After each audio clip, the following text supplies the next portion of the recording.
ಪಾದಯಾತ್ರೆ ಮೂಲಕ ಶಿವಾಜಿ ಸರ್ಕಲ್ನಿಂದ ಹೊರಡ್ತದೆ.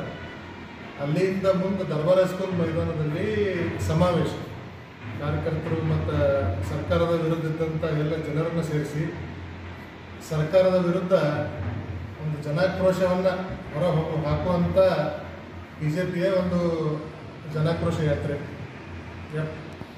ಏಪ್ರಿಲ್ 7ರಿಂದ ಮೈಸೂರೊಳಗೆ ನಮ್ಮ ರಾಜ್ಯಾಧ್ಯಕ್ಷರಾದಂಥ ಸನ್ಮಾನ್ಯ ವಿಜೇಂದ್ರ ಯಡಿಯೂರಪ್ಪರು ಶುರು ಮಾಡಿದ್ದು 17ನೇ ತಾರೀಕು ವಿಜಯಪುರ ಬರ್ತದೆ. ಮಧ್ಯಾಹ್ನ ಮುಂಜಾನೆ ಬಾಗಲಕೋಟೆ ಮುಗಿಸ್ಕೊಂಡು 17ನೇ ತಾರೀಕು ಮಧ್ಯಾಹ್ನ ಬಿಜಾಪುರ ಬರ್ತಾರೆ.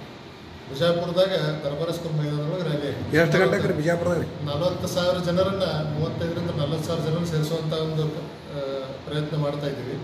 ಇಡೀ ಜಿಲ್ಲೆಯಿಂದ ಚಡಚಣ ಭಾಗದಿಂದ ಕನಿಷ್ಠ ಅಂದ್ರೂ 5,000 ಜನ ನಮ್ಮ ನಾಗಠಾಣ ವಿಧಾನಸಭಾ ಕ್ಷೇತ್ರದಿಂದ ಕನಿಷ್ಠ ಅಂದ್ರೂ ಒಂದು 5,000 ಜನನ ನಾವು ಸೇರಿಸ್ಬೇಕಂತ ಹೇಳಿ ನಮ್ಮ ಎಷ್ಟಕ್ಕೆ ಚಾಲು ಆಗ್ತದೆ ರೀ? ಮಧ್ಯಾಹ್ನ 3 ಗಂಟೆಗೆ ರ್ಯಾಲಿ ಚಾಲು ಆಗ್ತದೆ ರೀ. ಹಾಂ ರೀ. ಮಧ್ಯಾಹ್ನ 3 ಗಂಟೆಗೆ ರ್ಯಾಲಿ ಚಾಲು ಆಗಿ ಸಾಯಂಕಾಲ 5 ಗಂಟೆಗೆ ದರ್ಬಾರ್ ಹೈಸ್ಕೂಲ್ ಮೈದಾನದಾಗ ಸಮಾವೇಶ. ಯಾರ್ಯಾರು ಬರ್ತಾರೆ ಸರ್ ಅಲ್ಲಿ? ನಮ್ಮ ರಾಜ್ಯಾಧ್ಯಕ್ಷರಾದಂಥ ವಿಜೇಂದ್ರ ಯಡಿಯೂರಪ್ಪ ಅವರು, ಅವ್ರ ಜೊತೆ ನಮ್ಮ ಸಂಸದರಾದಂಥ ರಮೇಶ್ ಜಿಗಜಿಣಗಿ ಅವರು, CT ರವಿ ಅವರು, ಗೋವಿಂದ ಕಾರಜೋಳ ಸಾಹೇಬರು, ಆಮೇಲೆ ಚಲವಾದಿ ನಾರಾಯಣ ಸ್ವಾಮಿ ಅವರು, R ಅಶೋಕ್ ಅವರು, ಮತ್ತು ನಮ್ಮ ಜಿಲ್ಲೆಯ 8 ವಿಧಾನಸಭಾ ಕ್ಷೇತ್ರದ ಎಲ್ಲ ನಾಯಕರು, ಮುಖಂಡರು, ಪಕ್ಷದ ಪದಾಧಿಕಾರಿಗಳು ಎಲ್ಲರೂ ಸಮಾವೇಶದಲ್ಲಿ ಭಾಗಿಯಾಗಿದ್ದಾರೆ. ನಾಳೆ ಅವ್ರು ಸದ್ಯಕ್ಕೆ ಪಾರ್ಟಿ ಒಳಗೆ ಇರಲಾರ್ದಕ್ಕೆ ಅವರಿಗೆ ನಮ್ಮ ಪಾರ್ಟಿ ವತಿಯಿಂದ ಆಹ್ವಾನ ಇರೋದಿಲ್ಲ. ಅವ್ರನ್ನ ಬಿಟ್ಟು ಬಾಕಿದವರೆಲ್ಲರೂ ನಾಯಕರು ಬರ್ತಾರೆ. ತಾವು ಏನಾದ್ರಿ ಸರ್ BJP? ನಾನು ಜಿಲ್ಲಾ ಕಾರ್ಯದರ್ಶಿ. ಹೆಸರು ಸರ್ ತಮ್ಮದು? ಹೆಸರು Krishna Gunalkar. Okay, thank you sir. ಹಾಗೂ ಅಲ್ಪಸಂಖ್ಯಾತ ಪುಷ್ಟೀಕರಣ ಏನು ಗುತ್ತಿಗೆದಾರರಿಗೆ ಸಹಿತ 4% ಅಂತ ತಿಳ್ಕೊ ಒಂದೇನೋ ವ್ಯವಸ್ಥೆ ಮಾಡಿದ್ರು.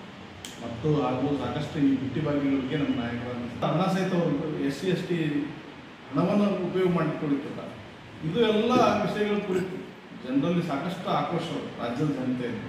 ಈ ಆಕ್ರೋಶವನ್ನು ಹೊರಹೊಮ್ಮಕ್ಕೆ ಹೇಳಿ ಪಕ್ಷ ಒಂದು ನಿರ್ಧಾರ ಮಾಡಿ ಇದರಿಂದ ಜನಾಕ್ರೋಶ ಯಾತ್ರೆ ಮೈಸೂರು 7ನೇ ತಾರೀಕು ಏಪ್ರಿಲ್ 7ನೇ ತಾರೀಕು ಮೈಸೂರಿನಿಂದ ಪ್ರಾರಂಭ ಆಯಿತು. ಭಾಳ ಅತ್ಯದ್ಭುತವಾದ ಜನರಿಂದ ಪ್ರತಿಕ್ರಿಯೆ ಬಂದಿರುತ್ತೆ. ಯಾಕಂದ್ರೆ ತಮ್ಮ ಯಾತ್ರೆಗೆ ಸ್ಪಂದನೆ ಮಾಡಿರ್ತಾರೆ.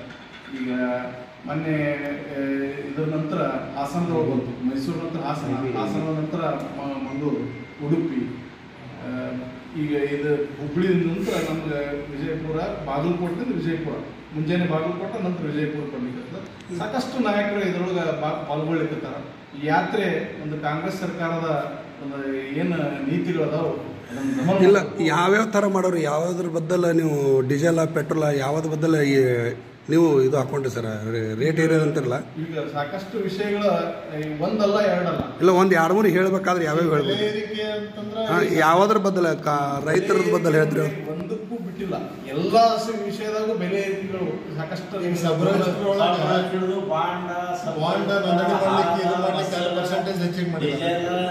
ನಂದಿನಿ ಹಾಲದ್ದು ರೇಟ್ 4 ರೂಪಾಯಿ ಎಲ್ಲಿ ಒಂದು ರಸ್ತೆ ಮಾಡ್ತಕ್ಕಂಥ ವ್ಯವಸ್ಥೆ ಸರ್ಕಾರದಾಗಿಲ್ಲ.